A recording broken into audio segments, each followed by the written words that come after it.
Mang Hilonggo. Ayun, welcome back ulit no sa ating YouTube channel po mga kababayan Luzon, Visayas at Mindanao at siyempre sa ating mga OFW dyan na magandang araw po sa inyo lahat. Ako, ito, ang ibabalita natin ngayon. Ako, iyak na naman ho mga didilis dito mga kababayan.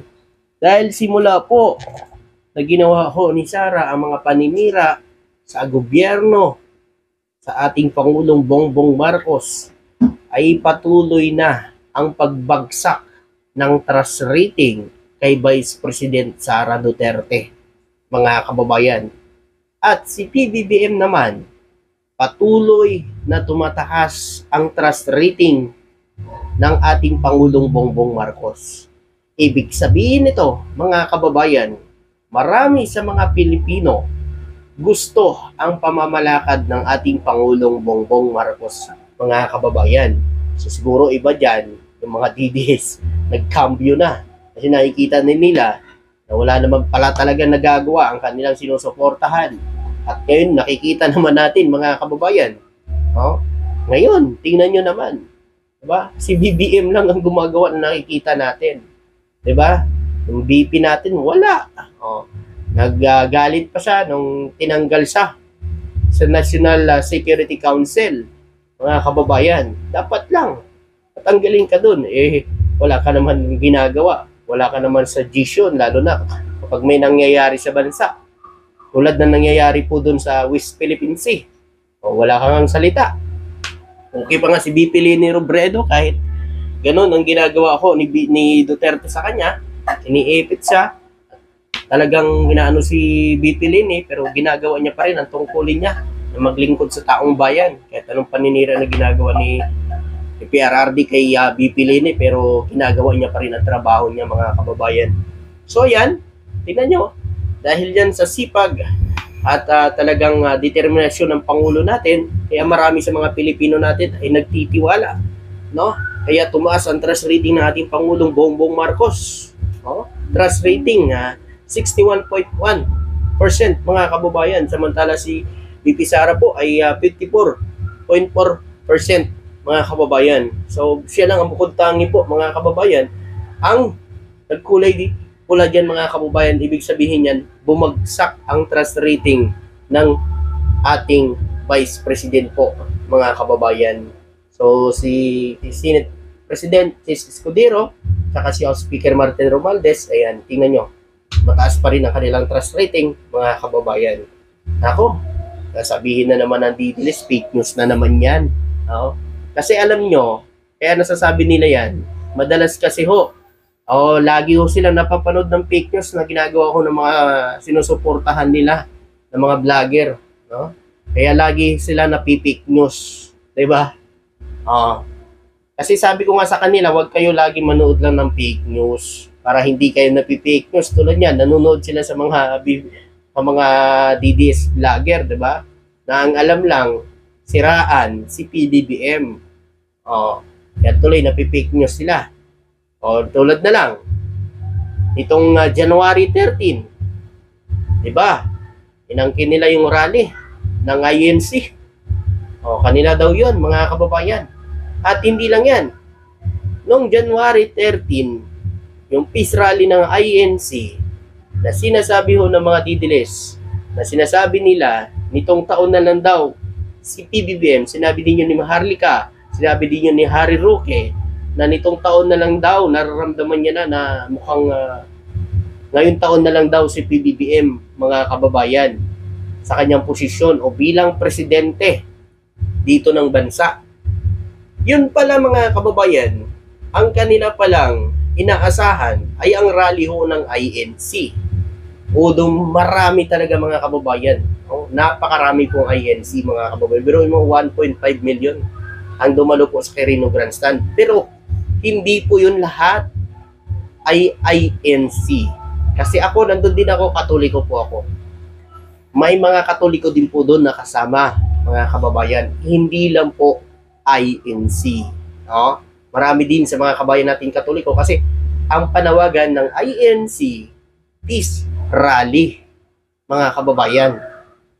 Magkaisa ang bansa, magkaisa itong ating nasa gobyerno. Nga lang, nahaluan lang talaga ng politika. Nandun si Senador Bato, yung mga tumatakbo.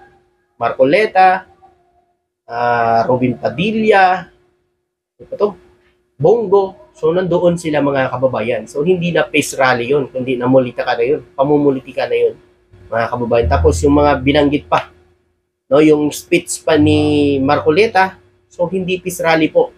Kala ko ba ang dapat na sabihin lang doon ay para sa kapayapaan ng bansa.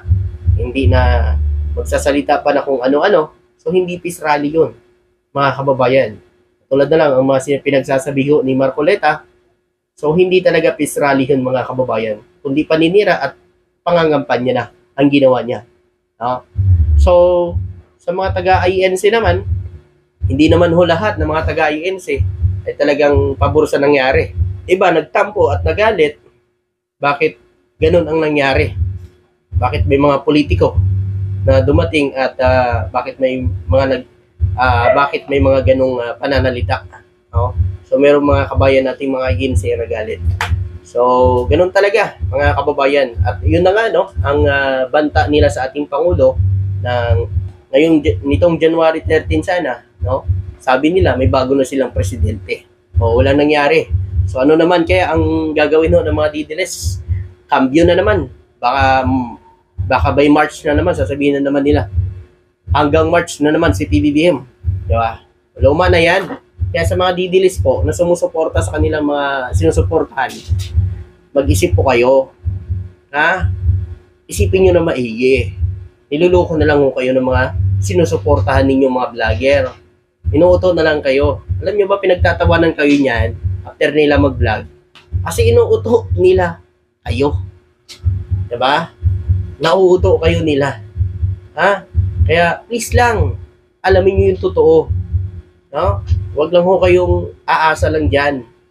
Tayo mga Pilipino, matalino tayo eh. Kaya natin alamin yung totoo. So ito naman, mga kababayan, yung isi-share ko sa inyo ngayon, ito'y napaka-good news po, mga kababayan, na ginawa ho ng ating BIR. At dahil yan sa ating Pangulong Bongbong Marcos. Dahil yan sa administrasyon ng ating Pangulong Bongbong Marcos. At siyempre, dahil sa dedikasyon ng ating Pangulo na mapabuti, no, ang ating mga patakaran sa BIR. Katulad na lang yung mga smuggling na yan, no, na laging nagpapalusot at laging nagdadala dito ng mga kargamento na hindi nagdadaan sa tamang proseso. So yan po ay tinutugis lagi ng ating gobyerno at marami na ang nahuli ng ating gobyerno ngayon. Tulad na lang yung makarel, yung isda na ipinamigay ng ating Pangulong Bongbong Marcos, yung bigas na ipinamigay din ng ating Pangulong Bongbong Marcos doon sa Mindanao. Diba? Yung mga smuggler na yan. So good job naman sa ating Pangulo dahil yung mga nahuhuli ay ibinibigay. O ito, tulad nito mga kababayan, BIR, break the target collection, umabot sa 2.8 trillion, mark sa unang pagkakataon sa loob ng 20 years. Grabe. Sa loob na 20 years, ngayon lang nangyari to. Ngayon lang nangyari to ang ganitong kalaking collection ng ating BIR, mga kababayan. So nagpapakita lang dito, mga kababayan, na maayos ang pagpapatupad ng batas ng ating gobyerno sa ating mga kababayan na nagbabayad ng buwis.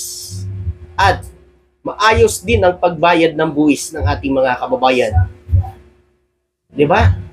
Biruin nyo, mga kababayan, sa loob ng 20 years, ngayon lang nangyari na may ganito kalaking nakolekta ang ating BIR. Grabe, mga kababayan. Yan ang hindi kaya panoorin ng mga didilis at pakinggan. Sasabihin fake news na naman. Eh paano kasi, no?